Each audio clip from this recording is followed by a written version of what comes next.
What is going on, Crisis Actors? It is episode 1016 of Pop Culture Crisis. My name is Brett, and I am here once again with my co-host. Would you introduce yourself, please?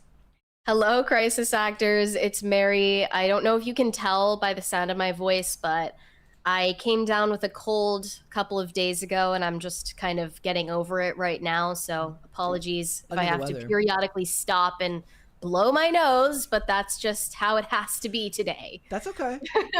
That's I mean, everybody's been getting sick, so I really? I asked Brandon if he wanted to do PCC yesterday, like on like Sunday or Monday. I don't remember which day I asked him. He's like, bro, I'm like done. Damn. Like, well, yeah. It's not, isn't it supposed to be that people get sick in the winter, not right now? Like, that's what's weird to me about it. But then yesterday, somebody told me that it might be seasonal allergies, which I've never had in my entire life. And even if I did, I wouldn't admit it to anybody because I'm proud. And she told me to use Sudafed, which sounds, I don't know. I don't like taking pills for stuff. I don't like going to the doctor. I'm not like afraid of the doctor, but it's just a hassle. I want to just ignore every problem until it goes away on its own. And it seems to be that I'm, through the worst of it as of last night, at least. Anyway, it's also about to seriously thunderstorm here. I'm looking outside and it's going to add some ambiance. It is adding to the ambiance today, but hopefully it's not loud. So the only time that I freaked out recently. So remember, I had my really severe allergic reaction last, I guess right before the wedding, and which is just, it happened right here. I couldn't catch my breath. My chest was constricted. There was a day in the fall where I must have just slept with my knuckles on my chest, so I was in pain for the whole morning, and I was like, am I having the world's slowest heart attack on the way into work one day? From just sleeping with your hands over your chest? Like my knuckles dug into my chest. I could feel it all morning. It was sore. So I was freaking out because I'm like, am I having another delayed allergic reaction? Because that's the only time that's ever happened to me. I've never had anything like that happen before. Well, I heard maybe, I think it might have been before I moved here, that somebody had to full on leave Nashville because of the pollen. And when I heard that, I was like, come on now. That's fake. Grow up. Grow up. If you have to leave town, you fully moved here and you have to leave because of the pollen, that's a you problem. So even if it is seasonal allergies, I'm just not going to surrender to that. I cannot accept that explanation. Okay. You basically hit him with the boomer, rub some dirt in it. I have a life to live. Okay. Yeah. No, absolutely not. All right. No. Guys, would you hit the like button on this video, please, and subscribe to the channel if you are new here and you have not subscribed here yet already. Again, like I said, please and thank you.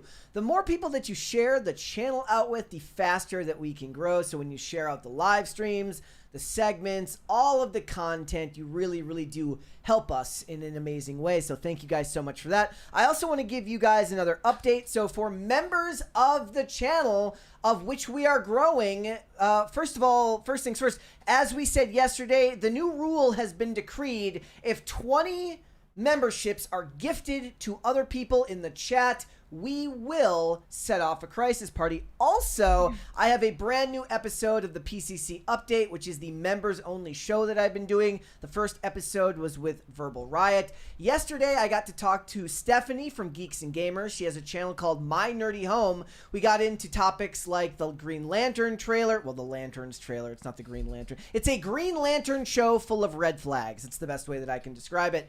We got into that. We did talk a little bit about something we're going to be discussing today, which is Rachel Zegler. We talked about Henry Cavill's box office viability, and we also talked about The Bride. So we got into some other topics that we've talked about. If you're looking for another perspective, we had a lot of fun. That will be going up tonight at 6 p.m. for members of the channel, so be sure to look for that if you are in fact a member. We have a 20 there really quickly. Has it showed up there, or is it not yet I don't think it's visible on my end yet. I got it here. So Shane H. Wilder says the poll should have a third option. Pol Pot. Get better, Mary. I got hit 3 times with crap since December. Last month it was cedar fever. The mountain cedar gets everyone in Austin in the winter. This isn't even cedar. It's just not feeling well. The mountain cedar fever? Apparently. That doesn't even sound like it should be a real thing. Apparently it is. Well, I don't know. I think we're gonna get into the comparisons between Rachel Zegler and Brie Larson. You might change your mind. Yes, you'll have to wait and see. Speaking of which, let's talk about what we're getting into today, of which there is a bunch. We are going to talk about which way Western girl boss is. Do you want to go the Rachel Zegler route, where you do another interview with a publication like Harper's Bazaar, and you indicate to everybody that despite all of the backlash, despite the poor box office performance and the downward trajectory of your career, do you want to intimate to the world that you have learned nothing from your prior actions? Or do you want to go the Brie Larson route, which is to go get a role in a movie she actually wants to be in because she likes the property and look to be actually excited about working in it and generally staying out of trouble when it comes to fighting with audiences online? You'll have to watch the segment and decide for yourself which way you think the Western girl bosses should go. Also, Candace Cameron Bure, formerly of Hallmark fame, now of Great American Family fame, you know, and part of the fantastic movie series, oh god, I already forgot the name of it, the Ainsley I forget what they're called, but I watched one of them. Ooh. And it was a lot of fun. Shade. She's got a mystery series from Great American Family, of which I watched one of them, and there was snow on the ground in what was supposed to be Texas. But either way, she is back in the news because she's an outspoken conservative, and she says that her and her husband were once tricked, bamboozled, hoodwinked into going to a demonic Hollywood, party. I don't know, like, if we're far enough into it, we can start using the words. It was a party of which people were doing things they shouldn't have been doing with people that weren't their spouses. So we're going to talk about it. We're also going to talk about Chappell Roan. We showed on Cringe of the Day the other day. We showed Chappell Roan's crash out with the journalists, with the paparazzi. Well, maybe we're going to have more of a think piece discussion on what that actually means for her career. Because we've got that. We got a bunch of other stuff. If you're ready to go, Mary, we can just go. Are you ready? Yeah, let's go. Let's go for it. So there has been a whole bunch of news regarding the HBO Harry Potter series that's been trickling over the timeline for recent weeks now, and it's gotten to the point where I feel like we do need to cover it. The first of which is about J.K. Rowling herself, because of course we can never escape the questions about J.K. Rowling's anti-trans stance and how everyone feels about it. No matter how desperate you are not to talk about that anymore, you are going to be asked questions and baited into responding. And I don't have any clue why this would come up in an interview with the CEO of Hasbro, other than the fact that they have entered into a licensing deal to merchandise Harry Potter for the next few years. So he was asked, and I want to place most of the blame on the interviewer here, who said that J.K. Rowling's transphobia is turning off lots of young consumers and is actively reducing the fandom and hurting a lot of people in the fandom. So there's a huge claim there that is completely unsubstantiated. Hurting how? Hurting feelings, I guess? Okay, the claim, I guess, is that people are not buying Harry Potter merch and toys anymore because they're mad at J.K. Rowling for not being accepting of trans people. Mm-hmm. And this is just categorically untrue, but the Hasbro CEO was put in a position where he had to respond to this. And he said, "For me, it's separating the art from the artist and going to what the core fans want. I'm not going to get into the politics around it, other than to say We very strongly support diversity and inclusion inside of Hasbro. Yeah. We are proud of it and proud of the diversity of viewpoints and backgrounds we have in our employee base. Harry Potter is a wonderful franchise. It's done a great job of bringing joy to the world.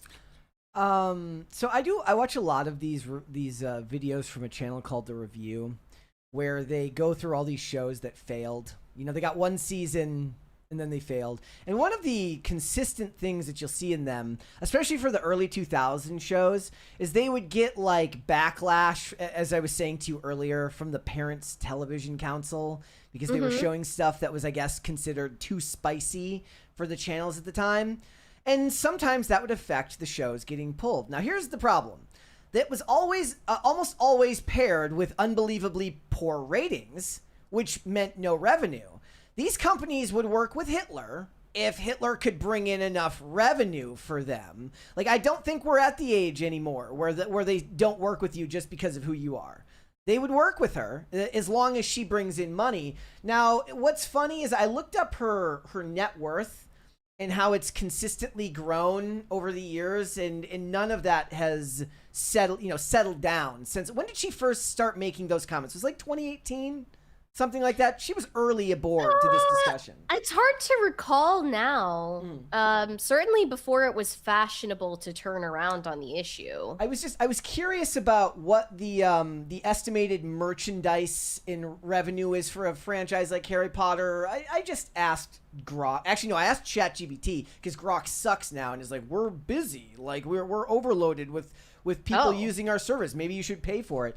Roughly multi-billion-dollar annual revenue from consumer products, which includes merchandise. Some industry estimates suggest that the Wizarding World of Harry Potter franchise generates around $7.3 billion per year from consumer products like toys, apparel, licensed merchandise, and other goods. This number appears in business reporting context, but isn't from an audited Warner Brothers disclosure. Lifetime merchandising sales are in the billions. She's not...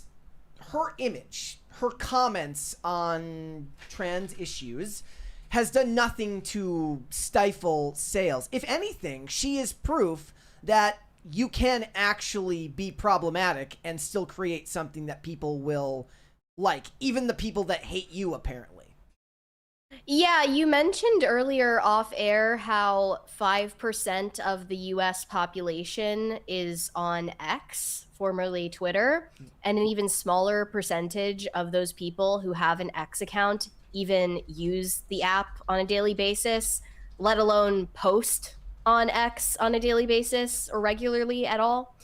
And so much of this, it cannot be overstated, is relevant to a very niche group of people who are chronically online.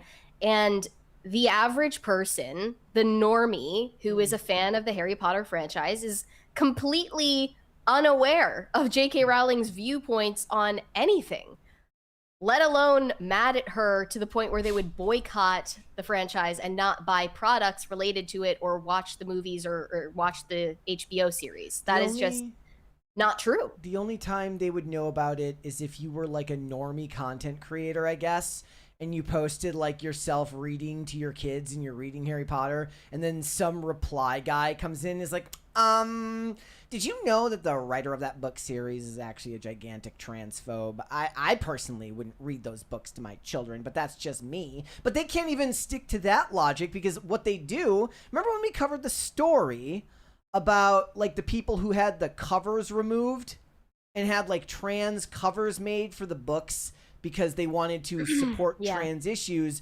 Well, buying J.K. Rowling books secondhand so that they didn't have to give her the money directly, which of course kind of negates their point entirely, which is that you're not going to hurt her enough in the pocketbook to cause any problems, and you're proving the undeniable nature of her creation.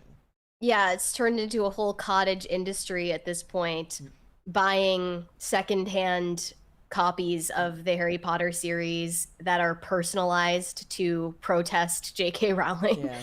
But I will tell you, what is hurting the fandom is bullying on set. As they're filming the TV series, the kids are apparently getting into fights on set and being threatened with firing if their behavior continues. The Sun says specific accusations have reached senior management and that two 12-year-old extras were seen fighting. One was heard screaming, "I'm going to get you," after filming. A source said there are a lot of youngsters on set at any one time. And the reality is, not everyone is going to get on. It's an alarming problem, and bosses want to get rid of any bad eggs among the cast and crew. Bosses have issued warnings about behavior. Bullying accusations have involved adults and children. It has been made clear that anyone reported for bullying will be immediately axed, no matter how famous they may be. Oh, I don't know if I believe that. I don't believe that. I don't think Dominic McLaughlin is getting fired, even if he turned out to be a sociopath. He's no. keeping If his Dominic job. McLaughlin starts, bringing dead animals to set, they're not gonna fire that kid. There is no way. There is actually a really funny, satirical movie to be made about a haggard producer and director who hire a child psychopath to head up a major franchise, and they're halfway through the second movie when he starts showing signs of psychopathy, and they're just they can't do anything about it now. So it's every day the producer shows up to set and he finds a dead cat and has to that would be crazy. pick up the cat and get rid of it. He moves in. There's writing and lipstick on the mirrors of the women's dressing rooms. See, I'm more interested in watching a show about that than the HBO series itself. Ryan Murphy needs to make that show. I think it's interesting that they're implying that adults are bullying the children. That doesn't sound real. No. I think it's just a bunch of 12-year-olds getting into fistfights, which is a good thing. That's good to hear. The kids are all right. And another thing is a new race swap casting announcement that I honestly didn't see much outrage over. This girl named Jasmine Lewin was cast as Susan Bones for the TV series, and I'm not a fan of the franchise, so I had never heard of this character. One reply said, "There's no movie counterpart." Susan Bones in the movies is a ginger, and I don't know if she's described that way in the books, but she was a ginger in the original, and now she is being played by a black girl. And one reply said, "Some people are saying this is woke and unnecessary race swap. Others are saying that it's actually J.K. Rowling's original intention. I present a new perspective. Who the F is Susan Bones, and who gives a shit?" It's a name I remember from the books. It's not one that had any length of actual time. I guess it's not on screen, on the page, not in any meaningful way. But it is an actual character. Yeah, I know. It's just not as relevant as the race swap of Snape, which actually did deserve a good level of backlash. The funniest thing they could have done is if they then race swapped Dean Thomas and made him white. I think Dean Thomas is the one I'm thinking of. And so they make Snape black and Dean Thomas white, even though Dean Thomas is never in the book or in the books. No harm, no foul. In any real way. Another major casting that is still up in the air, of course, is Voldemort. And there is a new theory that Paul Bettany is in the mix to play this role. But he said in an interview, "I haven't heard anything about that. I'm a big fan of the IP and of HBO, but nobody has called me up about it." That's so what they he's say fishing for someone to reach out. It's like whenever they would ask Andrew Garfield if he was coming back to play Spider-Man, and he gleefully said no, knowing that he was coming back as Spider-Man. You got a better chance of getting him than Cillian Murphy. And even then, I don't think you're getting... And if they got Paul Bettany, that would happen, right? They'd be like, "Don't you remember his texts about Amber Heard to Johnny Depp?" And then he'll be canceled all over again. Yeah. Well, a couple of other fan casts included Tilda Swinton and Cillian Murphy. Everyone knows Cillian Murphy would be a great pick, but he was adamant that he is not playing Voldemort in the series. He said, "I'm categorically not. Can you make that the headline?" Which implies that he's kind of fed up with people talking about it at this point. If I were him, I would say no. He's gold. He gets all. Yeah. I don't know if he's an actor that doesn't need to audition, but he has such a unique look that directors pick him specifically for his acting ability and his unique screen presence. And he can go do nothing but movies and never have to worry about, you know, spending 10 years making 7 seasons of an HBO show where kids are fighting and it just seems like a daycare. Yeah. I mean, I think that the news about Harry Potter just keeps trickling in at such a slow pace that it's hard to keep up with all of it. Mm-hmm. So we needed to kind of update on it. Yeah, Overall, I'm not really interested until they confirm who's playing Voldemort. Yeah. That's going to be the next newsworthy moment for the show, but otherwise I'm not really keeping up. What if they were like, yo, we'll make Voldemort black too? I mean, then they would say that's racist because you can't make the villain black. But that's what they're like. Oh, but we made the other good guy because look, you know, I guess spoiler alert. Snape is morally gray. Snape is he's a dick, but he's ultimately revealed, spoiler alert, to be a hero of a gray nature, I suppose. So. Yeah. I say just do it. Make Dumbledore black too. Get rid of John Lithgow and make Dumbledore black. You know what? And you can get Viola Davis to play Professor McGonagall. I want Jeffree Star to play Voldemort. That's my fan cast. That's perfect. I mean, he's a little young. He can play young Voldemort. No, he's literally like the same age as Cillian Murphy. A little young. I think. Really? Yeah, I think Cillian Murphy's probably. Wait a minute, but they're Maybe like not. the same age. How old was Ray Fiennes when he showed up in Harry Potter? I got in trouble the other day too for saying that Yahya Abdul-Mateen was an up and coming actor when he's 40, and I was like, am I wrong to think that if you've only been acting for 8 or for 9 years, you're kind of still up and coming in Hollywood? Okay.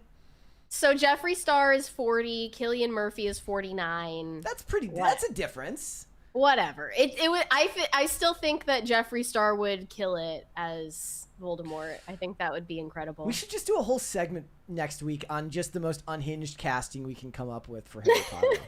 I'm down with that. All right, let's move on. We've got more stuff to get into. Let's talk about Timothée Chalamet. Guys, the outrage cycle around Timothée Chalamet and his stupid comment about ballet and opera being dead art forms continues. It has reached a point where you understand perfectly well how witch hunts and pogroms happened. You know, we like to think that we're different somehow, that we're the betters and we're on the right side of history. But honestly, if these people had the option, they would absolutely burn Timothée Chalamet at the stake. And I cannot believe that this is still in the headlines. To refresh your memory, this is what he said at a CNN and Variety town hall alongside Matthew McConaughey. I don't want to be working in ballet or opera or things that are, hey, let's keep this thing alive even though no one cares about it anymore. And then he realized that he was going to get in trouble in the moment for saying this and said, with all due respect to the ballet and opera people out there, I just lost 14 cents in viewership. Of course, implying that the community that is still passionate about these art forms is very rare and very small. So that was all he said. He was saying it really, in my opinion, out of love for all art forms. He was just being realistic about the fact that these used to be popular and they're not anymore. And he doesn't want the same thing to happen to cinema because that's his space that he works in. And there was a fake statement going around claiming that Timothée Chalamet apologized. This was the statement that they made up. I expressed something that I now regret saying. However, I still believe it's fair to ask whether my point was actually incorrect. And I know this is a fake statement, but I agree with it. I do. And I think that would have been a perfectly fine thing to say. And a lot of the people jumping all over Timothée Chalamet right now over this are really doing so because they want the clout of being on the right side of this issue. Doja Cat being the perfect example. This is the funniest one because she's just like, oh, got caught. Whoops. Yeah. She recorded a TikTok in her bathrobe coming after Timothee, and then later on said that she has never seen an opera or a ballet, and that she regretted her comments in the heat of the moment. She is an S poster, though. That's like, but this is why what if he took the time to respond, like, in earnest to this person? This is why the internet discourages people from any sort of sincerity. Because imagine he goes and he crafts this perfectly phrased response to Doja Cat and takes it totally seriously, and then she's like, lol, just kidding, I've never even been to the ballet. Then you're humiliated twice. I swear, like, 99% of the people who are coming after Timothee for his comments have also never seen a ballet or an opera. Yeah. They're just virtue signaling. Whoopi Goldberg is another person who jumped into the fray, and on The View, here's what she had to say to Timothee. I'm offended and disappointed. I didn't know he was that vapid and shallow. You come from a dance family, so when you crap on somebody else's art form, it doesn't feel good. You probably didn't realize until you said, oh, I'm in trouble, but then you compounded on it and said 14 cents. No, when people get mad, it'll be a lot more than 14 cents, so be careful. I'm just saying, be careful, boy. He is a boy to me. No disrespect. Really, don't apologize when you've insulted. It doesn't sound right. You can't say, oh, this is dumb, no disrespect. That's absolute disrespect. So she called him boy, even though he's like 30. Yeah. And, you know, it's just funny, as some people have pointed out, that Whoopi Goldberg is going to be on Jonathan Major's side when he gets canceled over a domestic violence conviction. Well, and then when Timothee makes a comment throwing shade at people in ballet and opera, she's acting scandalized and offended. It's also not vapid because we're not talking about something that's immediately accessible and normal to the average everyday person. Mm-hmm. Like, it's literally something that, for, you know, we had a whole discussion about whether it's actually out of people's reach to go to, you know, whether you have to wear a 3-piece suit or a tuxedo to go see the ballet or the opera, and you don't, as you pointed out. But to the average person, they're not interested, and it feels inaccessible to them. I was reading this tweet earlier about, like, it was like things millennials don't do, and one of them was they don't answer the phone unless it says who it is on the call. And one of them that I thought was really interesting was we don't go anywhere unless we know the parking situation. So we live in a time period now where millennials won't even go out because they don't know where they're going to park. They're not going to the ballet. And they're not going to hate Timothee. And if they hate Timothée Chalamet for his comments, then they're weirdly hypocritical. They're not going to the ballet unless there's valet. Yes. Well, even then, they're like, how do I do this? Do I hand him the ticket? Like, do they give him the key? Like, the world is like one of those things that you just learned by doing when you were younger. Like, now people are terrified of doing stuff wrong, so they just won't do it at all. Mm-hmm. People are intentionally misinterpreting Timothee's point, though, because obviously he wasn't saying that people shouldn't care about theatrical performances.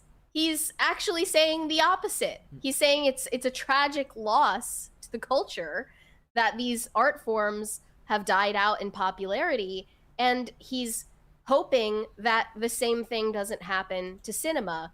And you can observe that that's what's happening. Juliette Binoche weighs in on Timothée Chalamet's ballet comments saying, I thought cinema was a dying art. Yes, that was literally his point. It's dying.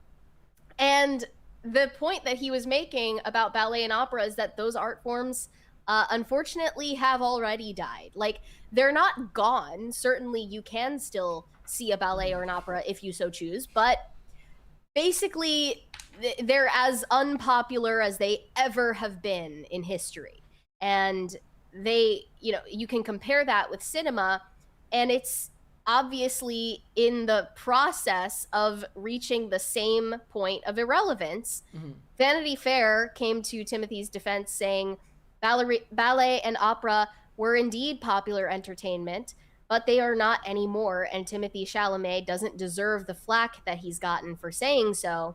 And other people have pointed out, you know, you don't go to the movie theater and see a movie and get handed a pamphlet that lists out all of the people who have donated to make it possible.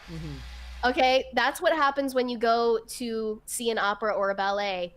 You get a pamphlet with a list of donors that without them, it would not be possible to recuperate the operating costs. Yeah. And the operating costs for ballet and opera are much higher. And that's why the run of a ballet or an opera is shorter than it is in theaters for a movie, because the operating costs for showing a movie are drastically lower, if not non-existent. We've got a $20 The cost super for chat. making a movie essentially is an upfront cost. It's a much bigger cost, but it's upfront when you're producing it. And once the movie is out, there's no continued cost to showing it. There is a 20 here from William Thompson. Says, age is relative, Mary. I was called a kid by my 80-plus grandpa, so I don't condone Whoopi Goldberg's words. I do understand them. Calling him a boy. Yeah, but she was using it in a derogatory sense. She wasn't using it because she's old. She was using it because she's saying that he's immature. Right, exactly. And someone shared this with me from the New York Times. This was published a few days ago about the Met Opera's desperate hunt for money. It says, the Met has looked to a foreign government, new strategies, and even to outer space in its scramble to find money to sustain the country's largest performing arts organization. And you can go find that in its entirety if you want to learn more about it. But basically, it's proving the point that Timothee made. And it was, granted, a generalization that he made. He definitely didn't say no one is supporting the arts, but he was right in pointing out that these things are not a part, they're not accessible to normies anymore. And he is saying that, you know, if that happens to cinema, that would be relevant to him because that's the industry in which he works. And as I said, you know, last week, the average person would probably guess that the movie tickets cost less than they actually do because it's been a long time since they saw a movie in theaters, but they would have zero clue what to guess for the price of a ticket to an opera or a ballet because they've never been to one, or at least not since they saw the Nutcracker when they were like 5. Yeah, that was the first thing I thought was like most people's first experience with any type of theater would have been going to see the Nutcracker or going to see A Christmas Carol. And I think one of the major reasons why the Timothée Chalamet controversy is, you know, gaining so much steam is because it's Oscars season. And he did, in fact, make these comments before voting closed for the Oscars. However, it didn't go viral until after voting closed. According to an insider, Timothée Chalamet already had slim chances of winning an Oscar even before the controversy around his comment. The Academy awards people that they consider artists, and they don't see Timothée that way. They see him rather as a celebrity. But isn't and that I'm sure weird? that, you know, that even factors in his choice to date one of the Kardashians. They just think that he's too lowbrow to fit into their sphere. When I was talking to Steph last night, I brought up Chalamet because we were talking about, I don't even know at what part of the conversation came up, but I brought up Club Chalamet and the infinite shade thrown at his like girlfriend saying that he shouldn't bring her to award shows because it will affect his ability to win awards, as if they choose the award winner that night right when he shows up with his girlfriend. They're like, they cross his name out and write in somebody else because they see him with a woman they believe is untoward of their of their creator, of their clique. Yeah, but then we'll see headlines like that, and then they'll insist that, no, the arts aren't pretentious at all. Yeah. Like, you're not exactly helping your case. But yeah, it looks unlikely that Timothée is going to make any sort of response to the backlash, and it's probably for the best. Yeah, that I he don't doesn't think people apologize or respond in any way. I think it would hurt him if he apologized. Also, he's become even more meme fodder. Like I said before, he's got the personality that's perfect for copy pasta or fake, or fake quotes. And there was one today from Daily Nowd, which is the place it's like a fake version of Daily Loud, where it's like Timothy Chalamet says that Helen Keller wasn't real. Quote, "No way that bitch was real." Yeah. Like, he's perfect for that type of stuff. He just has that personality. Mm-hmm. All right. What would you like to see? The cringe or the cute? Let's start off with the cute, although I have to turn off my microphone That's and fine. camera to blow my nose. All right, I'm going to show you guys the cute of the day here very quickly. Look at this. I saved this one because this one's from Derek. It says, rare shot of all 3 of our cats canoodling. You could never get like Chloe, Mocha. By the way, if you are a channel member, throw up your Chloes, your Mochas, and your Toasts in the chat right now. But you could never get all 3 of our cats to sit together like this at one time. That would never happen. They're very cute. Those are very cute. They look like they're in a can of sardines. I like it. All right, and now we've got the cringe. How bad is today's? Because now, like, people have been made like they were talking yesterday about Olivia's cringe versus your cringe, and they're different types. They're different flavors of cringe. I said the ones that you do in particular, I said, like, I can handle most of it. It's the awkward cringe that I hate the most. But I said more than anything, bad singing cringe is what I really hate. So hopefully that's not what we're seeing. This is contemporary art cringe. All right, here we go. This bullshit. And everybody's there to be, like, cultured on camera. Nobody wants to be the first one to be like, is this art? So they just, like, freeze and they clutch their coats and they watch this human pile of dog shit do this. And I think their brains are whispering, what is this? And their egos are saying, shut up, it's contemporary art. They don't want to challenge and question that this is the stupidest shit they've ever seen. It's weird. Well, yeah, you're ignoring the relativistic worldview if you say that this is bad. You have to say all art is good to someone. We're just watching this dude hump the ground. Shout out to Justin Bua, by the way. He has some really funny content. All right. Recommend his account. All right. Let's go ahead and get started then. Girl boss face off. Yeah, so we're going to compare and contrast the careers of 2 actresses that have been affiliated with big franchises underneath Disney. That is Brie Larson and Rachel Zegler. And it appears that after being put through the ringer, deservedly so, Brie Larson has finally learned her lesson.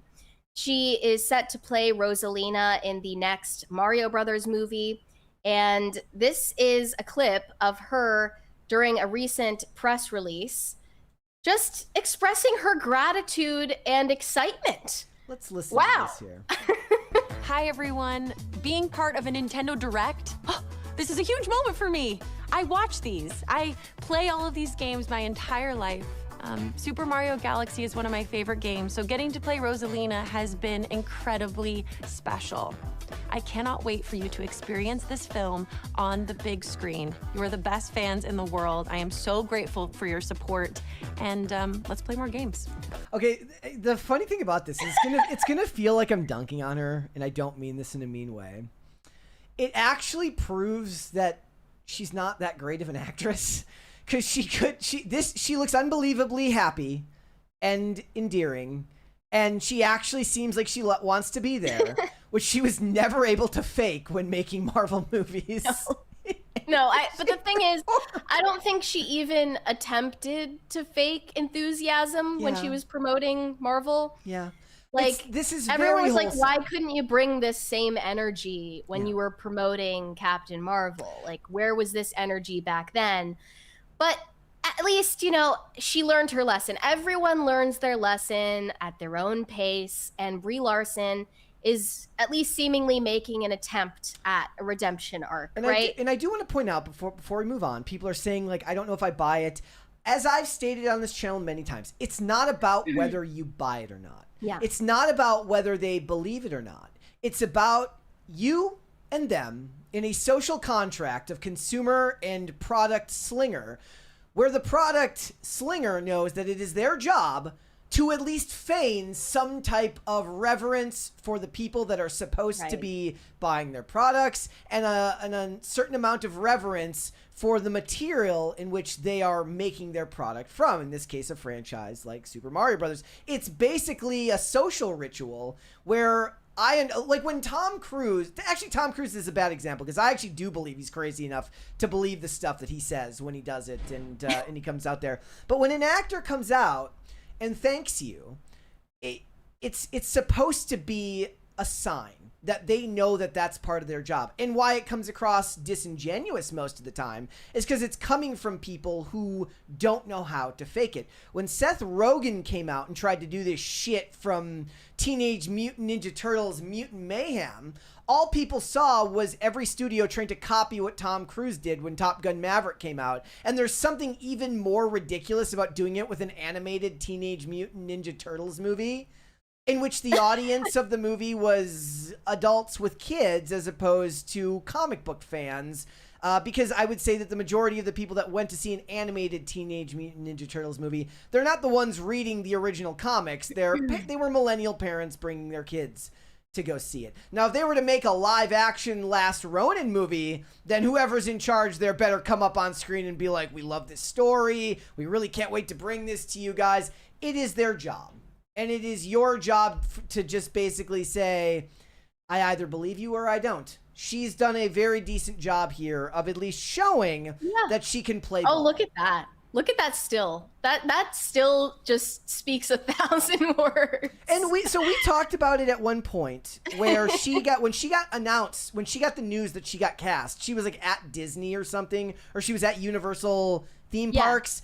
I don't know if I buy that. But I like that she tried, because she has been vocal about her love of these games. Right, That's right. And like, just disregard the video game credentialism. This is her, albeit imperfect, attempt at extending an olive branch to the audience. And I don't agree with the narrative that there are fans out there who are desperate to be angry at her. They actually have responded to this quite positively. Yeah. And I think this is going to be a good moment for Brie Larson's career, and people are going to see a different side of her. My quote tweet about this said, my Brie Larson redemption arc takes have been vindicated in real time, because I've been saying this for a while, that she's managed to keep her mouth shut, and she's managed to, her promotion of this movie from when she got cast says that she's learned a thing or two, and she's made herself more endearing. And I think that much like, petty crimes, there should be a statute of limitations on wokeness. If you've stopped being annoying, we'll give you another shot. At least I will. Yeah, that's only fair. However, it seems that Rachel Zegler, on the other hand, might need another decade or longer to learn a similar lesson from the backlash to Snow White. Correct. And that is what we can glean from her recent interview with Harper's Bazaar, where they, of course, rehash her entire sob story and how her whole career, which has been about 5 minutes long so far, has been so hard for specifically her, and she just can't catch a break because she's half Colombian or something. Yeah. So the headline that everyone is going with is this quote, "I refuse to assimilate for anybody else's comfort." Now, I want to be clear that having read the entire interview, that is being taken out of context. Yes. And she was saying that in regard to being seen as not Hispanic enough to play, I forget her name in West Side Story, but whatever character she had in West Side Story, they said she wasn't a true Latina enough to play this Puerto Rican character. And then, on the other hand, when she went in to play Snow White, she was seen as too Latina. And she's just like, you just can't win, And that was why she's talking about assimilation and being raised by immigrants who believe that assimilation is a survival tactic, and she rejects that premise. Anyway, they go into this interview. From finding herself at the center of a media furor surrounding her casting as a Disney princess to winning over the critics as Evita in the West End, Rachel Zegler has already endured all the highs and lows of fame. And she sits down to discuss how she is flourishing on her own terms. Literally all of these long form interviews in print read the exact same way. And they love that phrase. They love the turn of phrase, on her own terms. They've used it in every freaking long form interview I've read from an actress. Do you want to do a breakdown? What do you think? Because you and I know what it really is. It's word salad. Yeah. What do they actually mean by on their own terms? That perhaps she's not following the playbook that's been set out for her by public relations professionals. I don't know. Well, she's doing it on her own terms, that's for sure. Yeah. They say Zegler has lived through more than her fair share of ups and downs since starting her career in show business as a teenager, so perhaps it's no wonder she comes across as more mature than her years. She is warm, earnest, and open. And she's never come across warm to me in my maybe it's a some type of distance between the material where we've just seen too many negative things to really be able to buy that. Maybe she is that way, but she's never come across that way to me. They rehashed the backlash to Snow White in an incredibly dishonest way, of course. The spin already has begun. The best and worst effects of fame last year, she became a target of relentless trolling and conspiracy following her casting in Disney's 2025 Snow White live-action remake, and was scapegoated for the film's mediocre box office figures, only to return in force for her West End run of Evita a matter of months later. Do they give any evidence or proof as to why she was a scapegoat and not the actual reason the movie failed? Is there some type of focus group testing that says actually she was the reason it made even the little bit of money that it did or something? Again, this is a form of spin because, she wasn't she honestly, a very, very small portion of the backlash to the casting was about her being Colombian, from what I recall. It was mostly about her personality, but they're not willing to address that. It's about weird, and the boyfriend is not going to be the prince is not going to be a rapist, and all the other stuff. And they sort of frame the Evita run as her redemption arc, how she started getting so much praise in the media. How's that possible? Timothee Chalamet said nobody cares about this stuff. And then she said, well, you have to have actually done something wrong in order to be redeemed. So she denies all wrongdoing. She denies any claim that she made even the slightest mistake in her promotion of Snow White. And they talk about how she is so confident in her craft and using social media to promote herself early on in her career. Maybe you should promote the movies and not yourself. And she just feels so validated for all of her hard work. And, she went into show business not even having an agent and had very little protection, but she says that she would have liked to have developed greater emotional maturity before being thrust into the spotlight. Maybe 5 more years before all of that happened. A little more of a frontal lobe, as she puts it. The hardest part was waiting to enjoy the fruits of her labor, since she was cast for West Side Story in 2019 and the film didn't come out until late 2021. And she still had to feel like she had to prove herself. And prove herself she did, then winning a Golden Globe in 2022 for her role in the movie. And as her profile rose, it seemed there were still many intent on tearing her down. This is another form of spin where every time they mention Shazam! Fury of the Gods, they don't even mention Zachary Levi's name. He might as well not have been involved in it at all. The 2023 superhero sequel Shazam! Fury of the Gods, in which Zegler joins Helen Mirren and Lucy Liu as the third in a trio of vengeful immortals, was used as a stick to beat her with, despite being conceived as a crowd-pleasing entertainment with no delusions of grandeur. She said, looking back, I'm able to laugh at the think pieces that came out about a family film for kids. At the end of the day, I think of those reviews and go, well, I'm in a group chat with Helen Mirren, so.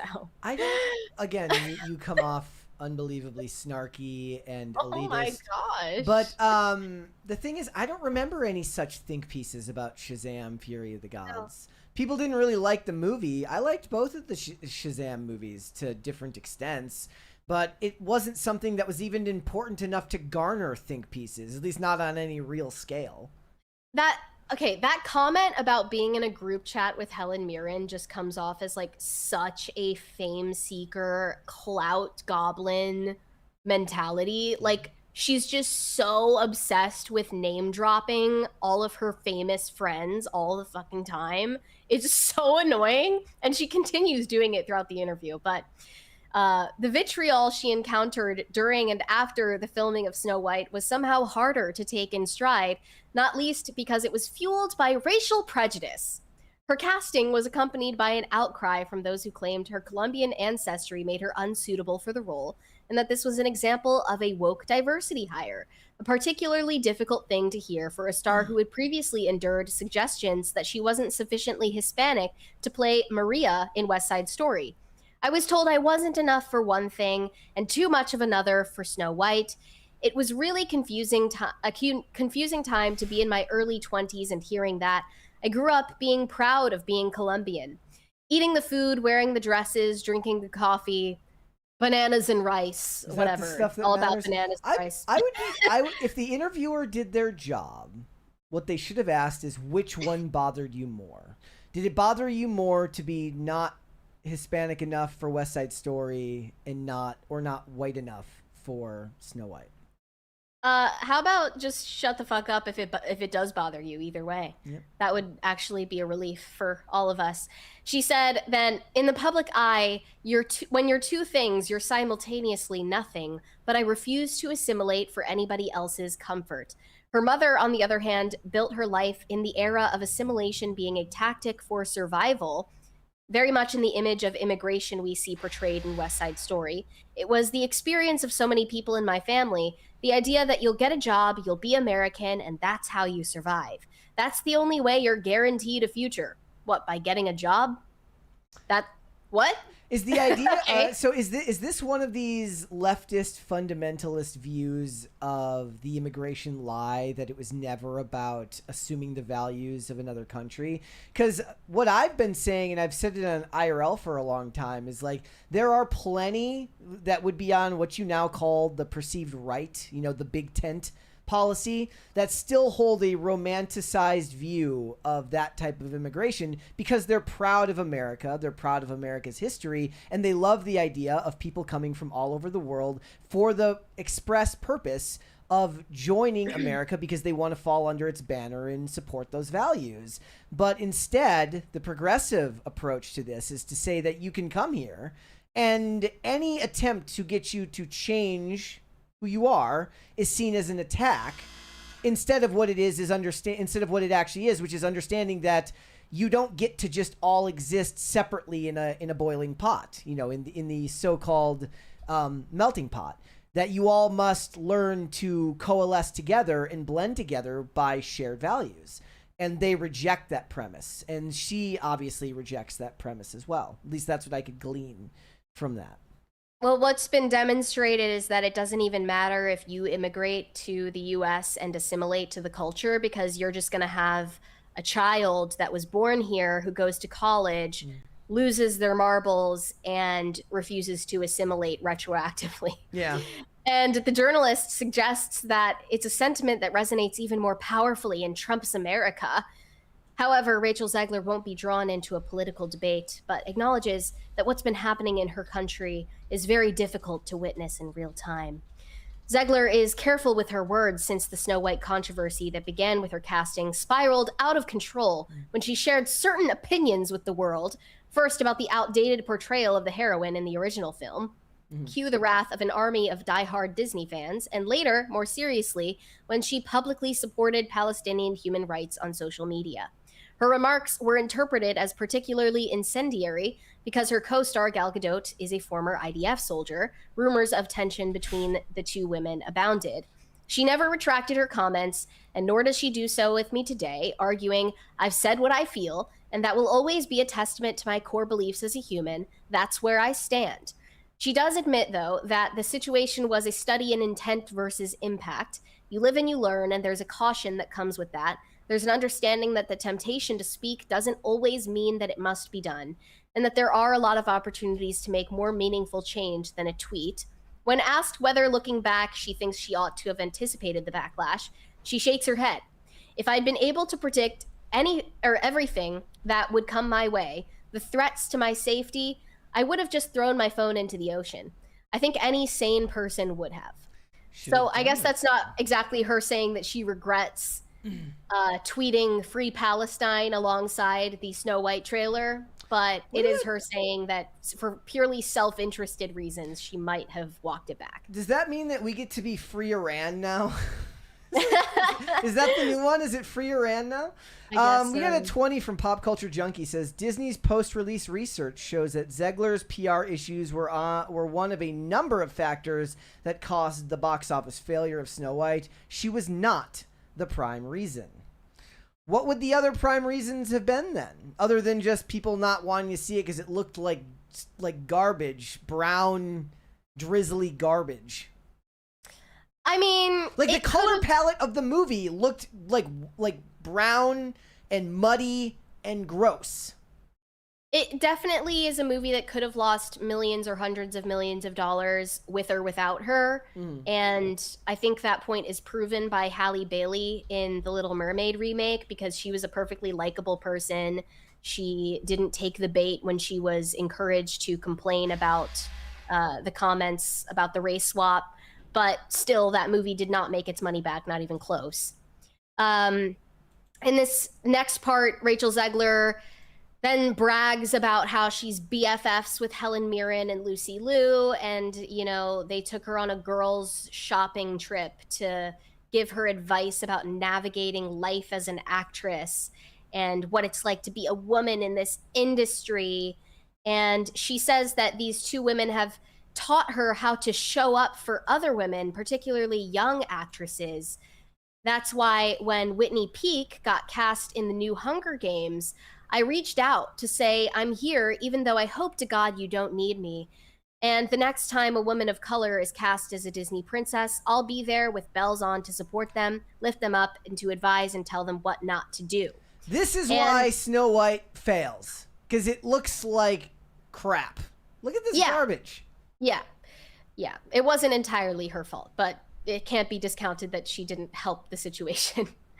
And Whitney Peak did get cast to play the girlfriend of Haymitch in the next Hunger Games prequel movie that comes out this year. She's a Black actress, and she shared in an interview that she was terrified after receiving the audition, but received encouragement from Rachel Zegler behind the scenes, who was in the previous Hunger Games prequel movie, which I actually thought wasn't half bad. No, but I just imagine she was the best. It comes part. off as incredibly self-important to slide into some other actress's DMs and be like, "Hey, I'm here if you ever need anything from me, babe, because I'm an expert."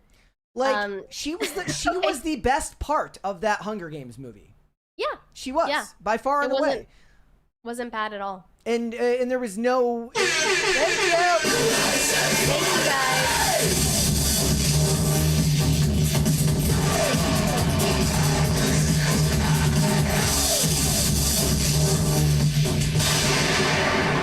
I just this is all I could think of when we watched this movie. I was just like, this is it looks gross. Like the movie itself looked awful. And all I could think about was there was all these scenes where they're out in the woods and it's all green screen. Like, it's all a fake world. I was like, you couldn't go out and build some cabins in an actual wooded setting to go and do that, rather than to build all of this garbage on sound stages. That or use those, I mean, maybe they use those, like, what is it called? The volume, like the big LED screens to do it or something like that. But whatever it is, it looked awful. And everyone who went to see the movie said it looked awful. Yeah, and there's the multiple delays in production as well, and the CGI dwarves. There are a lot of reasons why people wouldn't have seen it, regardless of anything that Rachel Zegler said in interviews. This one might even be worse. Why is there no contrast? Why did they somehow both simultaneously blend into the background? Because there's there's no deep, dark tones. There's no blacks. It's literally all blown out. Like, what the hell is this shit? It's inexcusable from Disney, especially, yeah. And I can't emphasize enough how Rachel Zegler is never going to overcome her theater kid sensibilities, because she's always in performance mode. Even when she's in the middle of an off-the-cuff interview, this is how she delivers an answer. She says she's looking forward to embracing London life again in a new production. She says she's looking forward to walks on Primrose Hill, a roast by night, maybe a cocktail to finish off. Like, she writes a script for herself in her head and can't help coming off as incredibly performative and fake. And people within the theater kid club, they find that charming. It's all they know. But other people they just find it disturbing and not relatable. And she doesn't deny the more tumultuous moments of the past year have left her with scars. She has worked through them methodically with a therapist, something she has no qualms about sharing publicly. As if there's a single person in Hollywood who would have qualms about sharing their love of therapy. Let's stop pretending that talking about mental health is stigmatized. Please. It's the least. It is more. It is the opposite. It is more acceptable than saying you shouldn't talk about mental health. Yeah. She says, it's been helpful for a lot of reasons, and it's how I'm able to show up every day. I long for a time when it's not taboo to talk about and explore in a way that is universal and accessible. She adds that mental health should not be a privilege of the wealthy few, because everybody deserves to understand what's going on in their own mind and heart. And she is very conscious of the fortunate position she is in, thanks to astute commercial choices. So here's where she basically says, I attached myself to a bunch of franchises so I could make a bunch of money and then indulge in my theater kid dreams. She did Snow White for the money. She did Shazam for the money, admittedly so. She did Hunger Games even for the money so that she could afford to perform on the West End for 12 weeks and do the vanity projects that really speak to her as a theater kid at heart. And then she ends by saying, for all her success, she still has moments where she can't quite believe how far she's come. I had a missed call from Lin-Manuel Miranda the other day. I just know 12-year-old me would have died for that. And Andrew Lloyd Webber's my pen pal. He doesn't have a phone, so he emails. Yes, she is. She's humble bragging. Not even humbly. It's so insufferable. The name dropping just never ends in, like, every interview she does this. Yeah. She constantly name drops people. She's like, yeah, so like now I'm in a group chat with Helen Mirren and like I'm pen pals with Andrew Lloyd Webber and like Lin-Manuel Miranda like can't get a hold of me because I'm so busy and successful and booked. Like, shut the fuck up. You're so annoying. I'm not even trying to be angry. It's just like, it's so hard with her. Yeah. Like with Meghan Markle, there are moments where I'm like, okay, some people are really drumming up a controversy out of nowhere with this one. But with Rachel Zegler, like, it's really hard to look past it. Yep. It really is. All right, let's move on. Before we move on to the next topic, we've got a 20 from Pop Culture Junkie. Says, Snow White fails in order here. 1, bad trailers. 2, the Seven Dwarves controversy. 3, hardcore Disney fans thought it looked too dark. Well, at the very least, it was color graded poorly, as I said. 4, bad word of mouth after the first weekend. And 5, Rachel Zegler PR issues. Issues is an understatement, but yeah. Yeah, Okay. there were many issues with the rollout besides just Rachel Zegler being annoying as hell. All right, let's move on. So Full House actress Candace Cameron Bure shared a disturbing personal story on a recent episode of her podcast about mistakenly showing up to, I don't know how to say this, an underground demonic party in Hollywood at the behest of a former friend, someone that she implies is no longer a friend. And this came up because they're talking about how some people in your life bring out the best in you and others bring out the worst in you, and you have to be selective about who is in your circle. So let's watch this clip and take it in all its glory. Here we go. Absolutely. Well, thanks for sharing your embarrassing I mean, what about you? story. I don't want to put you on the line with an embarrassing story, but like, have you seen that to be true of like when you hang around certain people, you're like, oh, they kind of pull out maybe the worst of me or the best of me? Of course. I mean, listen, I have some really weird, embarrassing moments, although I shouldn't say embarrassing. For me, they are more shameful of going to places where I thought like, oh, this person's a friend and I'm going to be cool and do this. And yeah, I went to a party once with Val because we were married, and it ended up being this underground party that was an S&M like sex thing that was so dark and demonic. And we walked in and my eyeballs were popping out of my head because I saw stuff I've never seen before in my life. And I'm looking. She's literally clutching pearls. At Val going like, if she were wearing how are we here? What is happening? And the one person that invited us, but we made a hard U-turn and walked right out of there. And it just was like so slimy and weird. And I was like, we're going to pause before we ever say yes to going out with that friend again. We just had no idea what we were walking into. And it was so disgusting and gross.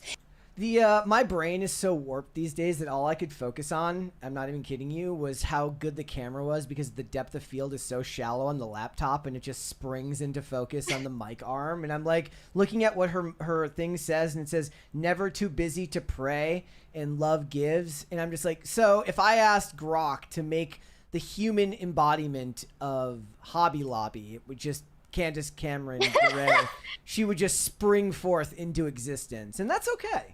I noticed that she's a great storyteller and very expressive, which makes perfect sense because she's an actress. Yeah, for additional context, Candace Cameron Bure has been incredibly outspoken about her Christian faith. In 2023, she said that faith has become increasingly important as she gets older and that she feels she is called to make film and TV projects that will inspire the next generation, hence why she is affiliated with Great American Family. That's an offshoot of the Hallmark franchises, where it's specifically focused on family-oriented and faith-oriented content.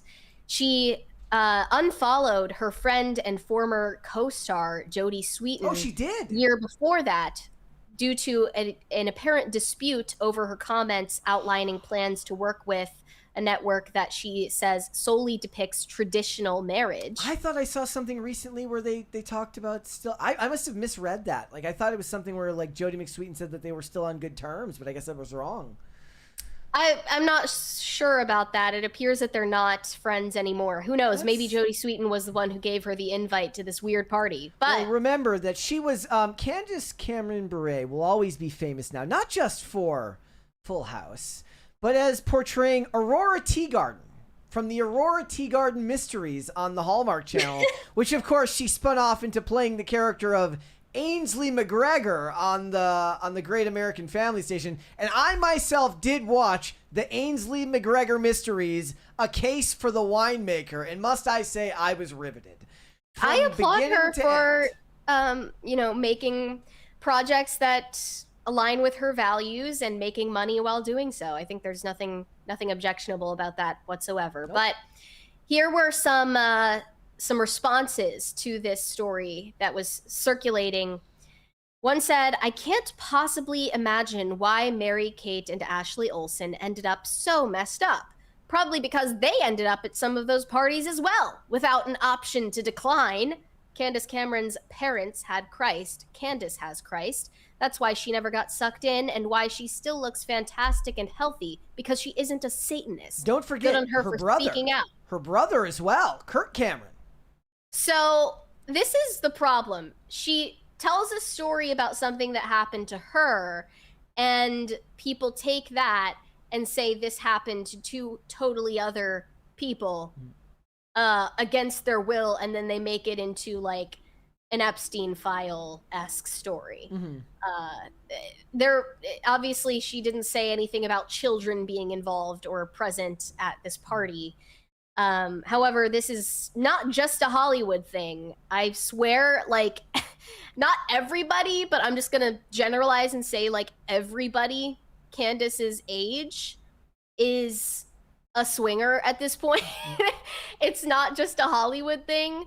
I have to intensely screen every Gen Xer that I meet these days to make sure that they're not a swinger before I end up being friends with them, because it's that common, and it's kind of disturbing how common it is. And it is demonic. People in the chat are thinking I was making a joke. I actually said I enjoy the half comedy, half mystery Hallmark or Great American Family movies, because they're literally like, it's what they call bubble bath television for network TV, is like This Is Us. This is like your wholesome version of that in the mystery genre, right? Like, the acting is actually kind of good. It's just that they're made on such cheap budgets that they can't even afford multi-camera shootings, so it looks like a stage play more than an actual movie. So I'm actually I'm not speaking ill of her integrity. I'm actually saying that I get a kick out of those movies. It's just weird for like a dude in his 30s to watch you're stuff not like the target that. demographic. Like, I knew you were serious. Olivia was just like, seriously, a Hallmark movie? I'm like, look, we're gonna find out who the killer is. It's gonna be super wholesome. We're gonna love this. Yeah, I believed you. Yeah. Some people were skeptical of this story, though, and claim that she must be making it up, or that she is lying about being unwittingly invited to an orgy, and that she actually intended to go to an orgy, which is insane. Somebody said, no one accidentally ends up at a sex party. And I fully believe that her friend thought that it was obvious that she was getting invited to a sex party. That was the first thing you said. Cameron Bure is just the type of person who doesn't connect the dots. That was the first thing you said when I sent you the stories. You're like, I bet you that the lady or whoever her friend was making it super obvious. And she's like, oh, my stars and garters. I didn't understand that. Right. Yeah. I assume that her friend didn't, I'm sure her friend thought it was like super obvious that it was an orgy that she was getting invited to. Candace Cameron Bure just, her mind didn't go to the gutter. And she didn't know what she was walking into with her husband. And somebody actually did respond and say, I hate to actually here, but I too have mistakenly ended up in a sex party before. It was a jarring experience. I'm not defending her, just saying it is possible. I love that they had to preface their statement. Thankfully, I can't say the same for myself. Another one responded saying, on the face, yes, it's ridiculous to think that anyone would accidentally go to a sex party. But given how widely known she is to be a conservative prude, I'm sure her friend thought, what would be really funny? And the theory is that whatever friend this was invited her as some sort of sick prank, which is really mean, and actually a more believable version of the story than that, she intended to go to a sex party, like, obviously. I think that they knew she's Christian. They know that she's conservative, that she is married and doesn't believe in that sort of thing. And they were trying to poke fun at her somehow and ridicule her by putting her in a situation that made her uncomfortable. Yeah. And I mean, I've definitely been in situations like that before. Not quite as extreme, of course, but one time I don't even know, this must have been like 10 years ago. I was like in a group of people and a friend of a friend. We started talking about politics, because this was like, 2016, 2017. And somehow it came up that I'm pro-life. And I mean, this guy, he was also a teenager, so he probably had like zero serious opinions about an issue like that. But he just thought it would be funny to start making a bunch of really crude and unfunny jokes about abortion to me to like see if I would get offended. Mm-hmm. And that's kind of the type of quote unquote friend that it sounds like Candace Cameron Bure had at the time. Well, that's the type of friend who, just doesn't respect that you have different opinions and worldviews, but doesn't have the balls to say it to your face, and instead will do something underhanded and shady like this in order to violate your boundaries. Yeah. Well, that also shows you what actually is counterculture in the country, right? Because the counterculture is the one where somebody's making fun of it just because they can. Right. And it's funny coming from like the consent and boundaries police that they only think it's acceptable to violate someone's boundaries if they, disagree with your view of sexual ethics. And another response here said, I'm so sick of Christians blaming everything they don't like as being demonic. It's not demonic, Candace. I'm sure no one in the room was practicing black magic or were trying to invoke demons. They were just effing. And I'm just like, I'm not saying that she walked into eyes wide shut. Yeah. I don't think that she was claiming that either. She's not saying that anyone was conducting a seance or making burnt sacrifices or slitting the throat of a sacrificial goat. Okay, that she was calling it demonic because orgies are demonic. Yeah, they are, and any believing, practicing Christian would agree with that statement. It's not her grasping for straws or exaggerating. That is just the Christian viewpoint. So you can like argue against that as it actually is instead of misrepresenting it. Yeah. Like she wasn't claiming that they were, wearing a bunch of scary dark cloaks and drawing pentagrams on the floor in blood. Like that's not what she was saying.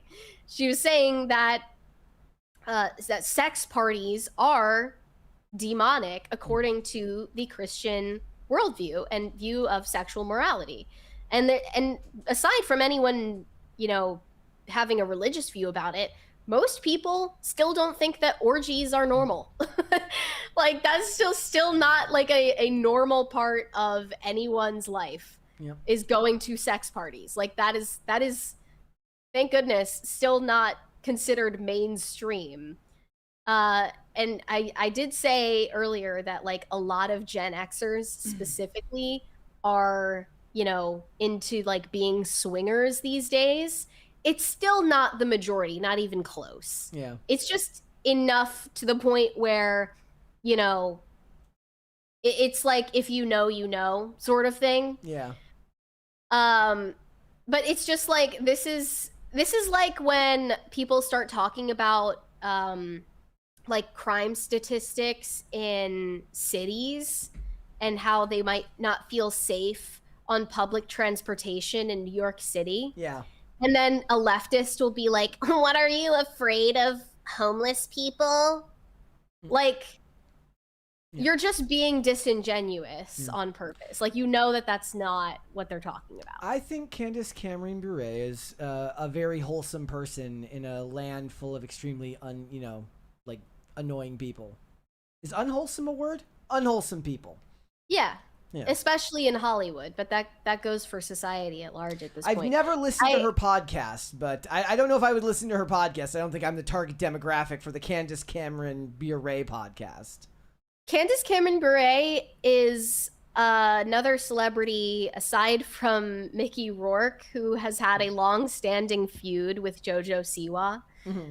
And I just wanted to mention that I think now that JoJo Siwa is on her redemption arc and she is going by Joelle and she's in a happy relationship with a man and dressing in a more feminine way, perhaps she has matured to the point where she can forgive Candace Cameron Bure for whatever it is that at the time she felt was so rude. JoJo at the time said that Candace was the rudest celebrity she had ever met.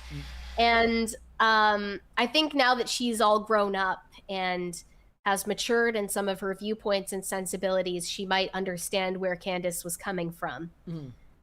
I think that the ultimate, like the completion of JoJo Siwa's redemption arc would be striking up a renewed friendship with Candace Cameron Bure. She joins Great American Family and starts making, because all the people that work for those networks, they do like tons of movies. Like if somebody's been in one like Hallmark movie, they've been in like 10 of them. They reuse the same people over and over again.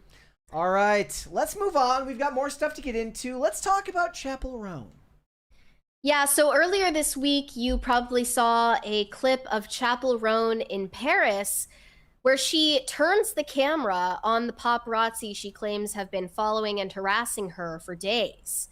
She thought that she did something. She thought that this was going to make her look like the hero in this scenario. But let's play the clip and then we'll get into some of the reactions. Okay, here we go.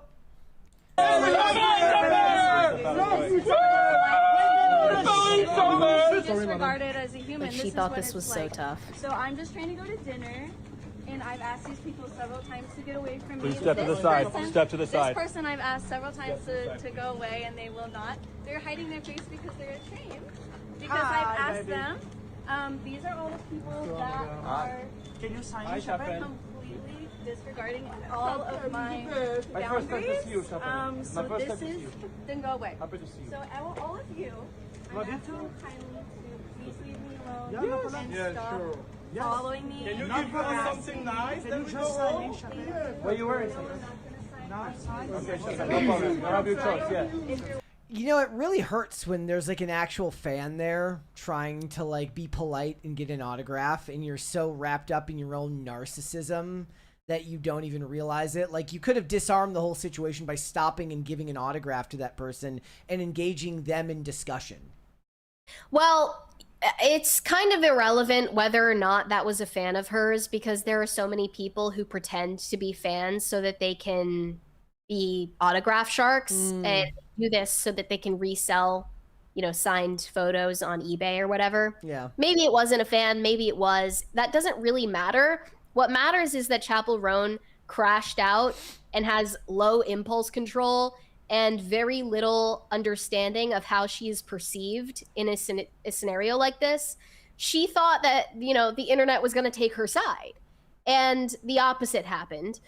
And for context, it's not that Chappell Roan is just, you know, randomly in Paris for no particular reason, trying to get away from the spotlight and mind her own business, and she's on the way to like buy a baguette. Okay? She was in Paris for Paris Fashion Week. She attended back-to-back fashion shows in insane costumes all week. She was, you know, seeing a Vivienne Westwood show. She was at Alexander McQueen and Rick Owens and Mugler. She was going to events left, right, and center that she was specifically invited to for the purposes of getting attention and wearing crazy costumes. And unfortunately, the realities of fame got in the way of her dress-up party spectacle that she wanted. The fun parts of being famous, that's all she wanted out of this experience. She didn't want the inconvenient parts, which means you get out of a black Escalade and walk 5 feet to the door of a restaurant where you have reservations to stay in a private room while you eat your meal in peace.